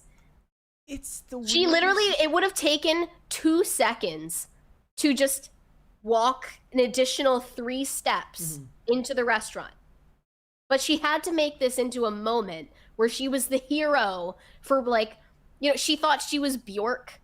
Yeah. Like she thought that this was going to be her Bjork moment where she starts throwing punches at the paparazzi. Justin Bieber threw like a water bottle at the paparazzi this week or something like that, but it's not like people look at him as like a form of mental stability these days. Even when Justin Bieber does it, I even understand that more, because, you know, he has a baby. He also wasn't even at a public event in that video. He was just trying to get into a car in a private parking garage. And, you know, it wasn't that he was in Paris for a specific event where a bunch of other celebrities are, so they're going to be paparazzi everywhere anyway. Yeah. So I even understand his reaction more so than Chappell Roan's. But there were some fans of hers just making the absolute most insane defenses for her behavior. One said, people are defending the paparazzi like they didn't kill Diana. Yeah, I saw that post underneath, a post about Princess Diana. So now Chappell Roan is Princess Diana? Are we being so for real right now? They are. There were like 2 people there. Yeah. And she also wasn't in a wild car chase. That's insane. I like this one. She shouldn't have become a singer if she didn't want this. Sounds very much like she shouldn't have dressed like this if she didn't want to be assaulted. Yeah, because being a celebrity and 2 paparazzi taking photos of you outside of a restaurant is the same thing as getting sexually assaulted. Okay. That's what they're saying. I would even understand if they were trying to take compromising photos of her. This is something they did to Britney Spears and Lindsay Lohan and Paris Hilton back in the day. They would intentionally position the cameras so that they could get a up the skirt shot, something that is inherently disrespectful and violating. But they were literally just taking pictures because she's in public doing public things surrounding a bunch of public events. Okay, this one is maybe my personal favorite because it's the meme of like arguing with a leftist is just pretending to not know what you're talking about. And in this case, it's pretending to not know the realities of their situation. It says, I'll always be on her side on this. Paparazzi culture isn't normal. It's straight up harassment. Acting and singing are just jobs at the end of the day. Stop hounding these people. Well, you're wrong. That's not the reality of the situation. They are not just jobs. They are celebrities. They garner massive followings that are large enough to actually be able to sell products to other people. So no, they're not your average everyday person. You're pretending to not understand how human beings work. And I despise that type of intentional misunderstanding of a situation. Well, they're acting like people are saying she was obligated to pose for photos and sign an autograph. She wasn't obligated to do anything or interact with them. The only thing she did wrong was making it a long, drawn-out confrontation for no reason, when she could have easily walked 3 steps ahead and not interacted with them whatsoever. One tweet said, not wanting to interact is fine, but the amount of time she spent on this stunt could have been spent in peace inside, away from the people she doesn't want to interact with, and that's why this is weirdo behavior. Mind you, it's one flash, 4 people on her team, and a fan trying to get an autograph signed, and a DoorDasher just trying to deliver an order. There was like, she's acting like she's getting mobbed. Yes. And you can tell just by the number of flashes in the video, there are only like 2 people taking photos. Yes. Another reply said there was a kind of space for her bullshit in the late Biden era that just doesn't exist in the world we live in today. Yeah. Like we have lost patience for this. This one's even funnier. You're not at all wrong. She's not at all wrong here. She just lacks the aura. Like her tone gives off such Karen energy. Very white woman at the dog park threatening to call the police. Even though she's in the right here, she just has the tone and aura of a Midwestern racist. I don't even think she's in the right. Like, just dispel that. Like, she's not in the right. She's really not. She thinks that she's entitled to all of the luxuries and all of the positive attention and all of the press that is flattering to her. She thinks she's entitled to getting invited to lavish parties and fashion shows. But none of the downside. She's entitled to the makeup artists and the stylists and the hairdressers and the glowing reviews, but she doesn't think that fame should have to come with any drawbacks, which is delusional. Another response pointed out that she really doesn't have the air of celebrity that celebrities once had, I guess, prior to the turn of the century or prior to social media. Saying, I don't know if I just grew up or if celebrities got lamer and started acting like normal people LARPing as celebrities. They technically have the wealth and the status, but they have absolutely zero aura. Celebrities used to be a lot cooler. Everything they do now is so unbearably forced and cringe. You can tell they go into every interview or event with the mindset that it'll go viral on social media. They're actively trying to farm iconic pop culture moments. It's all impossible to watch without cringing because it's glaringly unnatural. It literally feels like we don't have any new celebrities that are naturally cool. None of them have aura. They all feel like glorified TikTokers. Yeah. And this was a major aura loss for her because one of the main reasons, or one of the main differentiators that made celebrities what they were back in the day, at least prior to social media, was mystery. And she's out here just trying to be as visible and as loud as possible with her appearances and yelling at paparazzi on the red carpet or in public, making a fool of herself on TikTok. It's too much. It's simply doing too much. And it's exactly what Doja Cat was talking about a couple of weeks ago, telling her fellow celebrities to basically shut the F up and keep it pushing. Even if something about being famous bothers you, nobody actually cares because you're extremely privileged. And Boy George, one of those actual celebrities from the bygone era, has called out Chappell Roan publicly on X, saying yesterday, it's probably not helpful, but I've been doing this fame thing for a while, and you learn slowly and painfully that you don't get a free pass once you turn yourself into a bird of paradise. I watched Chappell Roan filming the Paps in Paris, and I laughed, because I've kicked off at them many times. The trick is to own your fame. Yes, it's annoying at times, but so is being ignored and told you're a has-been. Life is always now, and I think Chappell looks great, but cheer up. The world is at your feet. Stop kicking it. It takes so much more time to say no to a picture or a signature. Boundaries are boring. Break them with the magic of kindness. That was a beautiful response. And then the first, like, whiny crybaby in the reply said, why is everyone so eager to tell women to just take unwanted attention? I like this one. The thing is, it's not unwanted attention if you set out to get famous. I like this one here. It says, personally, I like Chappell Roan establishing her boundaries and not just putting up with those who don't adhere to them. She's already changed how photographers treat celebrities on red carpets. No, she has not. That's not true. She got snarky with one time and has not changed anything. And also, what boundaries? You're in a public place. There are no boundaries here. Oh, so they think that she's changed the way that paparazzi treat celebrities on red carpets because other celebrities started yelling at paparazzi. And paparazzi just continued doing what they've always done, which is take pictures. Yeah. Like, nothing substantively changed other than the paparazzi getting verbally abused by celebrities. That's the only thing that changed.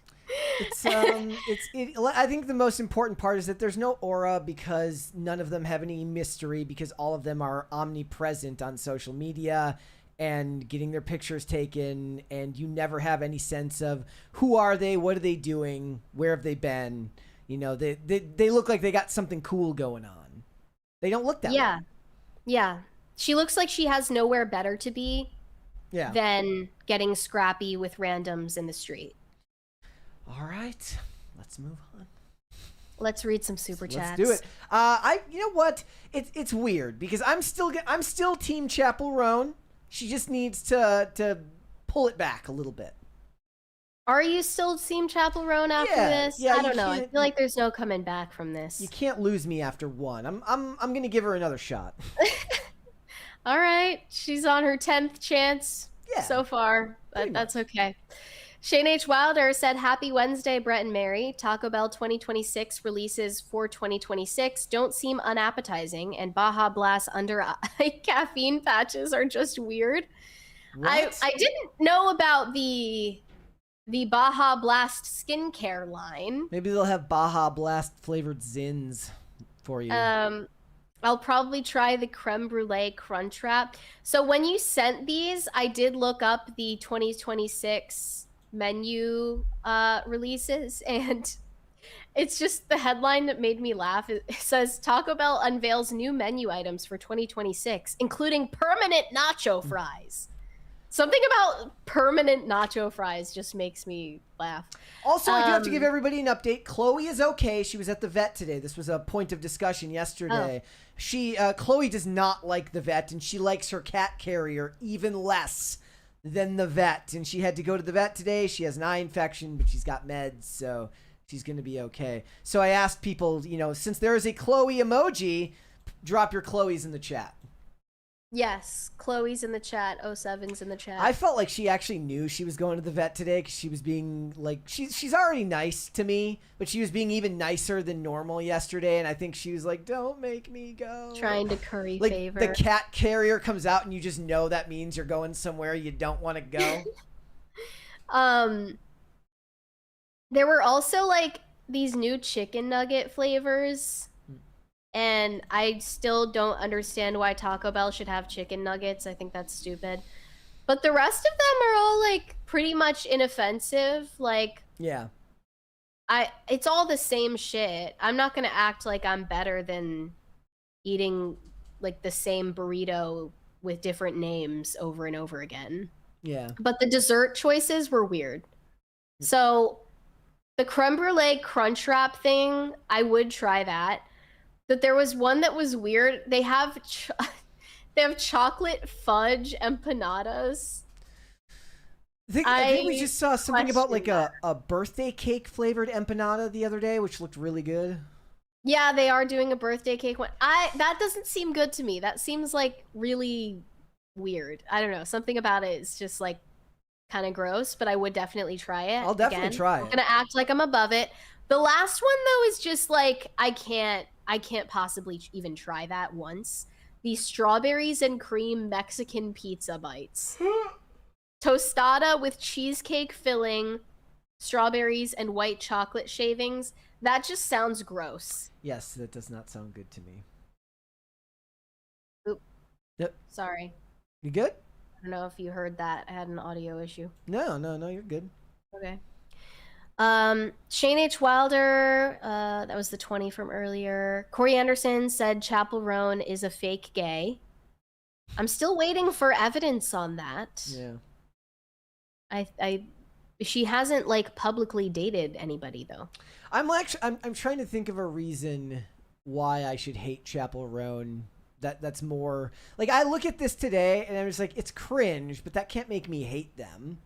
Like, usually it has to be a specific, maybe it's just specific to me. I don't even know how to put it into words, but it's a specific type of annoying that ends up ruining it for me. And hers is just not that. You know what I think it is? It's not that she's annoying because celebrities are annoying. She's annoying because women in their 20s these days are annoying. She's not annoying like a celebrity. She's annoying like a 20-year-old, like a 25-year-old on the internet, like a 25-year-old woman on the internet. Yeah. Which is like less interesting. Yeah. Like at least Gwyneth Paltrow is a celebrity. Yeah. An out of touch, elitist celebrity. I can appreciate that. Corey Anderson said, Mary looks flawless today. This lighting works.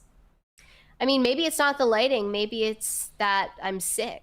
And maybe I look my best when I'm sick. But thank you. Shane H. Wilder said, mountain cedar is actually ash juniper. It covers everything in orange sticky pollen during the winter and can cause fever. This year was bad for it. Sounds like you're living on Mars or something. It sounds horrible. In the winter of all times? Pat the plumber said Brett looks flawless every day. Well, thank you. What can I say? I'll be making my TikTok on my skincare routine soon. Dingus Khan of Gongolia said, if Voldemort were race swapped, it would go from don't say his name to say his name. He who must be named. Yeah. The jokes just write themselves. Yes. Shane H. Wilder said, I want Ice Cube to play Voldemort, rolling in to bust a cap on Harry while blasting NWA. Let's go. Wizards with attitude, WWA. Robert Delera said, if Timothée Chalamet wins the Oscar, he should dedicate it to all those who are supporters of ballet and opera. That would be hilarious. Well, that would just piss them off even more. He's like, to all of you who aren't important enough to be here, this one's for you. William Thompson said, age is relative. Oh, I think you read that earlier. Never mind. Shane H. Wilder said, someone at work was talking ish about Chalamet's comments. I asked how often they go to opera/ballet, and they had never been, LOL. I swear, it's like the people who that have never been to any ballets or operas that are the most offended for some reason. And I think it's because they're like, they feel that this like imaginary version of who they could be one day has been tarnished. Yeah. Like, how dare you imply that I'm never going to be wearing a tuxedo at the opera, Timothy? And they're also offended that, Timothy is breaking free from the art house shackles that once entrapped him. More than that, I hate the fake celebrity niceties of like having to like everything. Because they're not because you like everything, but because it's all things that exist in a sphere that you're in. So like when you see celebrities that meet each other and they take a photo together and they talk about how much they like each other's work, it's not because they actually like that person's work. They might not even listen or watch that person's work. They just know that they exist in the same industry, and it is better to play nice with people. And I guess that's just the long and the short of why it always comes across as fake. So they're mad at him for breaking with the art nerd etiquette. Yeah. I mean, that's not even art nerd etiquette. That's just like celebrity etiquette, right? Maybe that's one of the reasons why people kind of like influencers, is that they're more unhinged, and if there's an influencer they don't like, they'll just talk shit. Like, I am still consistently shocked at how many conservative influencers just fight with each other online. I'm like, don't you people, like, end up going on shows together? Like, yeah. Don't you like, people ever... It has to end up being awkward at some point. It's like, it's actually the inverse of this, which is that they end up working together, but they talk shit online. Yeah, thankfully that hasn't happened to me, or at least... The closest I've come to that happening to me was probably... There was some guest that we had on the show who I had, like, argued with online before. Oh, really? Maybe multiple, actually? Did it come up on the show? I don't remember this. Well, I do remember when we had Alex Clark on the show, we talked about how she blocked me on Twitter, and she, like, even when... we started the stream, still had me blocked on Twitter. I hadn't brought it up yet. And thankfully, she did unblock me. That's good. It was just because I was making fun of her for doing the WAP. Oh, back in, like, when was that? Like 2020 or 2019? I don't remember now. But that was why I was blocked. And there was, like, some other thing. I think I had probably gotten into online debates with the mostly peaceful Latinas before we had them on the show. Maybe Colonel Kurtz as well, but I'm not totally sure. Actually, I think Colonel Kurtz wanted to debate me, like, when she was on the show, but then when the subject came up, it didn't feel like a debate. It was just a discussion. Shane H. Wilder said, once again, Mary's cringe makes me laugh at the retardation. Olivia's cringe makes me want to go to Thelma and Louise off the Highway 183 flyover. I said that yesterday too. Yeah, that's what it feels like sometimes. Guys, we're like That means that Olivia is better at finding the cringe. No, I really do believe that there's different levels of cringe. I can watch creepy, furry cringe and be like, this is horrible and awful. But when I see bad singing cringe, I literally want to die inside. Like, I want to die. I'll keep that in mind. What about Pearl? You have Pearl on someday, maybe. You and Pearl are, or at least she argues with you. Yeah, it feels more one-sided with Pearl. Because I don't know, I've replied to her maybe a few times, but it's mostly her in the replies. Yeah, I mean, I don't know. I feel like I wonder what would happen if we tried to have Pearl on the show and just talk about pop culture. Not bring up, I mean, what does she talk about? Dating or something? Well, I mean, that's not something that we cover occasionally, but like, would she be able to talk about, you know, a movie? Like the movies that she likes? I mean, that would honestly be funnier if she had like really strong opinions on movies. We had somebody on where I was actually shocked. I forget who it was now. I was actually shocked at how many opinions they had on movies sometime. But that's better. That's better. It's funnier when they have a strong opinion. Like, I want to have Matt Walsh on and talk about movies. I don't want to talk about politics or... Well, even that makes more sense because, like, Matt Walsh does talk about pop culture from time to time, so it wouldn't be entirely, like, surprising. It's just some people are so one note that it's, like, it would be entertaining to watch them talk about anything other than, like, their niche. Yeah. Robert Delaris said Rachel Zegler is as likable as a root canal. Yeah, to me, it wasn't really the woke shit that bothered me in the interview. It was just the amount of, like, clout chasing, humble bragging, name dropping. Like, that stuff is so much worse to me than just talking about, like, you know, what it's like to be a woman in Hollywood. Yeah. Because I've already heard it all about feminism and all those things. But like when you're bragging about, you're saying it doesn't matter if everyone hated the movie we were in. I get to be in a group chat with Helen Mirren now, so fuck you. Yeah. That's basically what she was saying. Like, I'm cooler than you now, so I don't have to care what anyone thinks of my movies. Yeah, it's a delusional approach to when you're when your career is that young and you've got a long way to go. You still got to work for a long time. And what if you end up like not being friends with those people anymore? Yeah.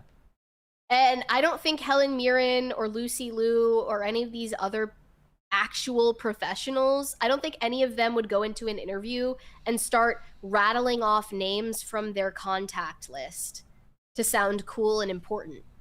Yeah. Like that, it just came off as so immature. Bossen said $2 for the correct Karen conservative Daria Wednesday. Perfect. Thank you. Guys, again, 2/3 of the way to a crisis party. And remember, like I said before, from now on, if somebody gets gifted 20 memberships, no, they do not have to be all at the same time. It just has to be throughout the show. That is also a crisis party. And yesterday, the crisis party was particularly loud for everybody here. It was scaring the crap out of everybody.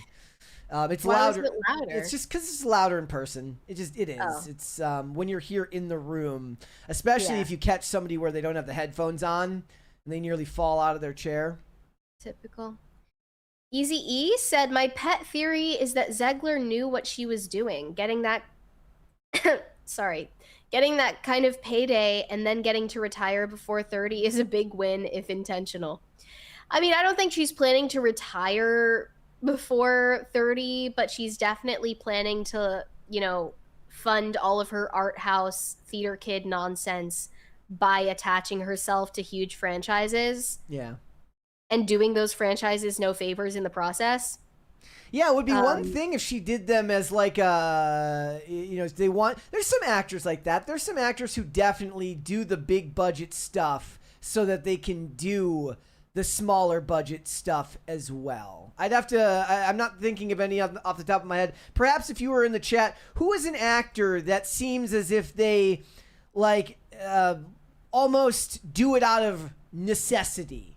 Do the big budget stuff and then go to doing their, like, the joke they used to make is like Keanu Reeves has never turned down a project in his life. He just says yes to everybody. So he'd end up in like wildly different quality movies because he never knew how to say no because he seemed like too nice of a guy. Do you think Timothee Chalamet fits into that? I mean, maybe. Like he does Dune so that he can also do Marty Supreme. Right. Yeah, maybe. Man Bear Cow TV said, "Hi, I'm Rachel Zegler, and this is Jackass 5." She should be in a Jackass movie. That would be great. I'm just thinking, like, imagine if Rachel Zegler did a brand deal with Dr. Squatch. Like, because obviously what Sydney Sweeney does, instead of, well, I guess with the exception of Madam Web. Actually, that was the example I was thinking of. I mean, but that was more like she does her sexualized product placement to fund her art house movie ventures. I'm sure she was paid more for Madam Web than the majority of other roles that she's taken, yet nobody liked it. And she does these brand deals so that she can afford to, you know, be in movies that nobody gives a fuck about. Like, that's an example of that archetype in Hollywood. Pop Culture Junkie said Snow White fail. Oh, we think we read that one earlier. Pinky said, feeling particularly bitter today. I hope Disney casts Zegler in as many roles as it takes for them to both implode on each other. I think that's unlikely, but who's to say? If they're going to rehire the director of Turning Red at Pixar, anything is possible. Yep. Katie said, I just want to say hello. Well, hello. Thank you. And thank you for sending the chat. Jewish AF of Christendom said, get Mocha some federal relief from the Gongo. I mean, they got rid of USAID, so I don't know how we would do that with no USAID anymore. Shane H. Wilder said, something can be demonic without it being Rosemary's Baby. It is more covert than in the movies. Most participants probably don't even realize it. Yeah, and I think that's all she meant by calling it demonic. She didn't mean that they were, like, literally conducting a black mass. Well, that's just people making worshiping Satan. That is just a pedantic argument they're making to the contrary. Yeah, I think that was purposefully obtuse. Moon at Noon said, company Kleenex fund, send Mary tissues. I'm okay. I actually ran out of tissues earlier today, so I'm using a toilet paper roll instead. But I'm hoping that I'll be over it by tomorrow. Shane H. Wilder said, if you ignore them and go in, then it's all over. No harm, no foul. Now, if they followed you in and bugged you while eating, then that's another story. Right. And if she had just walked into the restaurant, you know, none of this would have happened. Mm-hmm. They weren't bothering her at all. They weren't impeding her from walking into the doors. They weren't endangering her by chasing her while she was in a moving vehicle. They weren't doing anything like that. And she just doesn't like that they... I don't even know what exactly fucking is bothering her. Like, what is the problem, actually? That she's saying that she's mad at the guy for following her all day. So what? You ignore him. Yep. It's part of your job. You have security. You literally have hired security. What is the problem? Look, you get no idea. You're a celebrity. You get recognized a good amount. Have you ever stopped and been like, this person here? I'm sorry, I have my phone here. I'm trying to do the chat where you're like, this person here clearly doesn't understand boundaries. Everyone has been nice so far. I'll tell you what does bother me though is if somebody asks me where I live. Yeah. Why would you do that? That weird. Happened recently. Yeah. That doesn't. I don't really know why. And then like this guy acted like he was bothered that I didn't want to tell him where I lived. And oddly enough, that feels gender specific. Like if you asked a dude like, do you live around here? That feels somehow different. Like a dude would be like, yeah, I live around here. Or no, he was trying to get an address. Yeah, that's freaking weird. That is freaking weird. I was nice about it, or at least like I tried to be cordial. He seemed like he was like offended that it was weird. It's like you asked me where I lived. I refused to tell you. Mm-hmm. And then you were offended because you thought that I thought that you were stalking me. I don't know. Like, just don't ask somebody you just met, like, where they live. I don't even do that. I ask them, like, maybe where they're from, or I ask them what area they live in. But I don't ask them for their address.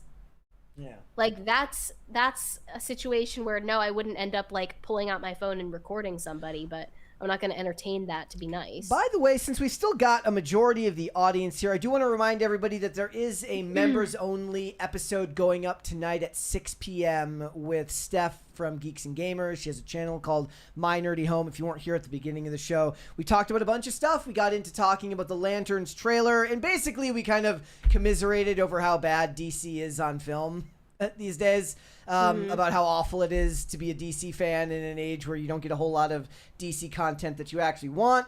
We talked about The Bride, we talked about Henry Cavill, and we also got into what was the other thing that we got into? And we talked about Rachel Zegler a little bit in comparison to Brie Larson. It's good to get a bunch of different perspectives on that. And it was a lot of fun. So if you are a member of this channel, if you've joined the PCC YouTube channel memberships, you can watch that episode tonight at 6 p.m. It's about an hour and a half long. So it's basically the same length as like an episode of PCC, just without the super chats. Dingus Khan of Gongolia said, I gave up on fast food and now only go to Quick Trip for a quick meal. At least I don't have to wait 45 minutes in the drive-thru. I do. I almost became a Wawa convert recently. Like, so I'm a Sheetz. Why not? I'm a dyed in the wool because I love Sheetz too much. I do love Sheetz. You can have both. Oh, I do because they just Sheetz is better though. They opened a Wawa over by like where I get my hair cut. So I like went in there the other day because I weirdly enough, like last month I had to get my hair cut on a weekend, which I've never done ever since living out here. And I was going skating afterwards and I got like a bunch of food from the Wawa. It was amazing. Good for you. You deserve this. That's what I said to myself as I'm like stuffing my face like a trash panda. I'm like, you earned this. You got up early for a haircut. Yeah, that's another thing about life sucking now is that fast food isn't fast, nor is it food. But primarily, it's not fast anymore. You know, you go to a drive-thru at any like peak hour, and you're going to be there for an hour. It's not worth the wait. Nope. Certainly. I'd rather just sit down somewhere. Boston said, I hope you feel better. It's just as bad in Kentucky with pollen. Anyway, $5 for the correct stunning conservative Karen Daria Wednesday Mary. Hi, Brett. It's going to get longer. The name is just going to go on and on and on. He's going to have to send long... Superfragicalistic The super chat will eventually have to cost him more to fit all the characters in there. I really hope that it's not seasonal allergies, because that would be a huge inconvenience. And I don't know, like I feel like you don't get a fever if it's allergies, right? I don't think so. Okay, then it must be a normal, just a cold. Shane H. Wilder said, okay, the Taco Bell is not as bad as Wolf Creek Lodge, which is releasing a ranch milkshake made with ranch vanilla ice cream. Look it up and be grossed out. That is vile. That was. I think I actually might have tried ranch vanilla ice cream because there was a time when Tim like ordered a bunch of weird, gross ice cream flavors. I remember. No, it was it ranch? I think that was one of them. I remember. Or there was cheese there was flavored that ice one. Cream. There was the pizza one and mac and cheese, and they all tasted disgusting. Obviously. I saw this yesterday. Hidden Valley is hiring ranch ambassadors to travel Europe and test ranch on local food.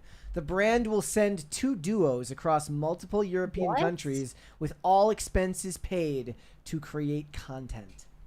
That sounds awesome, but I still wouldn't do it because I don't like ranch. Yeah. I guess I could do it with blue. I could do it with blue cheese, I guess. Well, that one's controversial. When I get wings, I get blue cheese, not ranch. High Voltage 75 said, I know you mentioned this briefly before, but would you explain again why you can't have remote and in-studio guests on at the same time? It's weird. It's just like the timing would be off. First of all, when me and Mary talk like this, there is a slight delay, and it like in my, maybe this is just me, but it runs the risk where if I've got somebody sitting right there, like more of my attention is going to go towards the person in the room than the person who I'm only seeing on a small screen directly in front of me. Not to mention, I don't think you can tell from here. No, but there's... Oh! Thank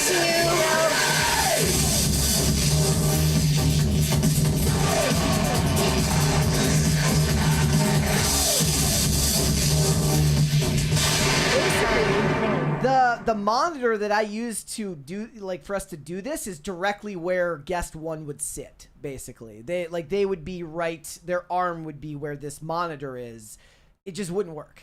Yeah, but if somebody were sitting across from you or on on your left, then that would be fine, right? So it takes basically where this, and you've been to the studio, so you know what I'm talking about. The monitor directly in front of me, split the difference is on just to the right of the chair in front of me, and just to the left of the chair in front of me, and just to the right of the one to the right of me. So nobody would be able to sit in either. Somebody could sit to your left. Yes, somebody could theoretically sit over there, I guess. I would try a 3-person remote show before I would try 2 in studio and 1 remote. I think we should try both because I've been missing having guests on these episodes that we do. Well, we can maybe what we do is we pre-record a like what I've been doing with bonus content, and we do like an hour show with somebody as a bonus episode to give it a shot first before we try it live, and risk it all exploding and blowing up the stream or something. I don't know why you think that it's gonna end in. Well, I'll tell you why, because the first month of this was tech issue after tech issue, so I'm skeptical of anything changing. Though we've been pretty lucky lately. I think it would be fine if somebody were sitting to your left, and that would work. Maybe, yeah, they would at least be able to see you on this monitor. Yeah. Yeah. Yeah. No Control said Zegler is more likable. She could say different things and be likable. Larson is just inherently unlikable no matter what she says. I don't know if I agree with that. Like, I don't know. I think she sold it pretty well in that press video for Nintendo. Cold Leftover said Brett's hair looks especially good today. Great hair swoop. Proud of you. Hold on. Thumbs up emoji. Would you agree with that? It's already over. It's already starting to. I have too much pride to get haircuts too frequently. But it's already starting to grow out again on the sides. So I need a haircut, but it's not going to be for at least 2 more weeks. Like, I'm not going to be one of those dudes who gets his haircut every 2 weeks. I'm just no. Not that would get expensive too. Oh yeah, yes it would. Burned Oils said, LOL, being sick didn't stop Mary from gossiping. Hee hee. What did you gossip about? Gossiping about who? Whom, rather. Brian Bledsoe said, didn't Brie Larson mention about Super Mario Bros. Before the 2023 movie? If so, maybe she's more excited for this than Marvel. Yep. She is definitely. She is. There is evidence that actually proves she is genuinely a fan of these games and has played them for years. Like, she wasn't lying about that, and that's the track record that goes back on her social media. So I think it genuinely does come from a real place of enthusiasm for the property. I wonder if the issue is that they're still talking about Larson, and I think that Brie Larson is inherently less political. She's just a feminist, whereas Rachel Zegler is a feminist and an intersectional feminist. So I think the problem with Rachel Zegler is actually the theater kid origin story. Yeah. Because Brie Larson doesn't come from that world. She comes from a failed pop star origin story. Yeah, which I find way more sympathetic than Rachel Zegler's. Drewish AF of Christendom said, can we does a party now? Did it? That already happened. So yes. Red Snow said, Brett, one last blonde moment. Be Joe Hendry for Halloween. It'll be your WrestleMania moment. Also an excuse to get the Stone Cold belt. I do. I still. They're selling you on it. I don't want the Stone Cold belt. If you're talking about the Smoking Skull belt, I want the original Big Eagle scratch logo belt that he got. Not the one he got right after WrestleMania 14, because that was the one with the blue strap. I want the black strap belt with the scratch logo on it. And I'm just, it's like beef jerky. Beef jerky I've acquiesced on. I have to have it for work. It's beneficial because it gets you a lot of protein. But I will never be able to justify the expense of buying a championship belt. The only way I could think of doing it is if I was going to make content with it, which there are some really funny like wrestling content creator channels that are really, really funny. But you should just start a GoFundMe for your belt.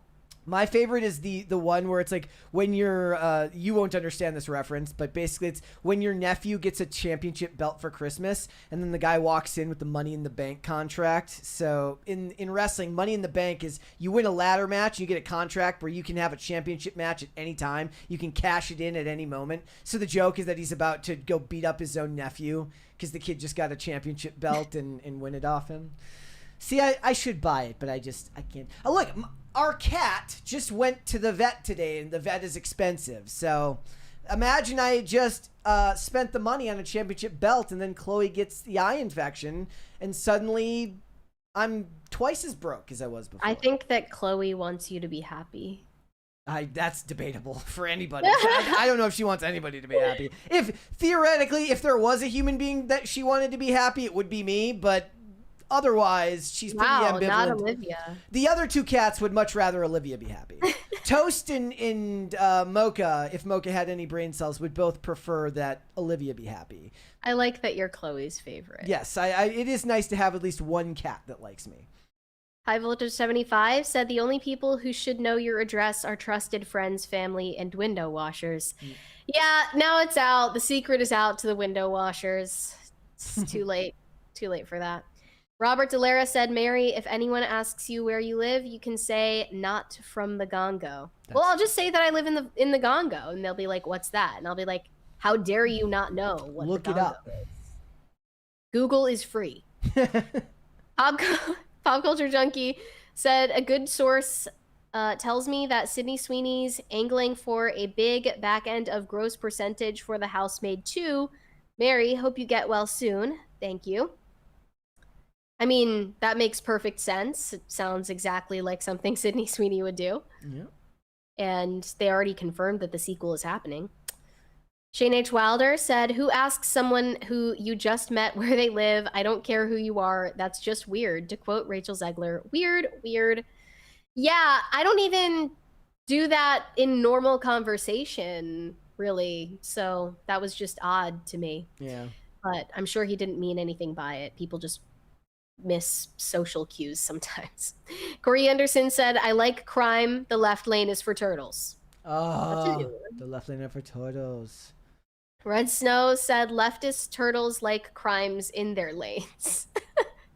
Well, you know, that's all part of their neo-Marxist plan to destroy modern society by letting all the criminals out and using women's toxic empathy to help bring down the West. Right. Yeah. Shane H. Wilder said, you can get a fever from allergies. If they're bad enough, your body is trying to fight off the allergens so you get a fever. Oh, don't tell me that. I'm just going to act like I never heard that. Moon at Noon sent us $1 without a message. Thank you. Red Snow said, don't let the hair swoop frame mog the beard, bro. That's a good point. Are you frame mogging yourself now? Unfortunately. Is that a thing? Yeah. I do wish that the beard grew in more fully up here. That part does suck, but I look way worse when I'm clean shaven, so have to have the beard. No Control said, Mary, they say you sound like an owl. Who? Oh, because I said who. Yes. Pat the Plumber said bonus content, bad OCD, and Mary. She, yes, having the initials OCD's got to be rough now. That's, you know, having initials be bad is pretty cool growing up. OCD, I don't know if you want OCD initials, but that's what it is. Drewish AF of Christendom said, did Diddy did it or did Diddy didn't did it? I'm so glad you had to read that and it wasn't on a day when you're not here. That was something that we kept making really tonally inappropriate jokes about back when news was coming out about Diddy. Yeah. But it's been a while since we heard anything about him. No, his sentence got reduced. He's going to get out really? 4 months earlier than he was going to get out before, apparently. Which means when? I think it's in 2028. Like April of 2028 or something like that. That's crazy. Red Snow said, let Chloe borrow the belt as an eye patch. Chloe is Wait, she got her eye removed? No. She's got eye drops. That made it sound like that. Like she lost an eye. Shane H. Wilder said, Brett, put the belt on set and write it off as a business expense. Big brain thoughts. I has them. What do you think? People have suggested that before, but no, in the event that I no longer work here, I don't get to take it with me. You do. No, it's not mine. If Belongs you to the bought company. No, that's not true, because I had all of these stuffed animals in my background in the previous studio, and they still are mine. Yeah, but you bought them. Yeah, if you bought the belt and wrote it off as a business expense on your taxes. I'm not an independent contractor. I can't write that off on my taxes. Oh, true. True. We're gonna get in trouble for doing that. Can't do that. The IRS is watching. It's like those memes where it's like, good news, I did my taxes myself this year, and I'm getting $100,000 back. That reminds me, I need to do my taxes. Yeah. Ooh. Okay, I think we're all caught up on the super chats. Yeah. We're caught up on any Rumble Rumble rants too, I believe. I'm gonna double check just to make sure. Yes. Oh, did we get the one? Yeah, this one's from Broody Gambit. Says, Brie Larson has videos geeking out about Nintendo stuff going back years, so despite some of her previous, i.e. MCU work, I am willing to give her the benefit of the doubt that she is excited about this. Yes, I agree. So much positivity. We love that for us. All right, guys, before we go, as always, hit the like button on this video and subscribe to the channel if you're new here and you have not subscribed here yet already. Please and thank you.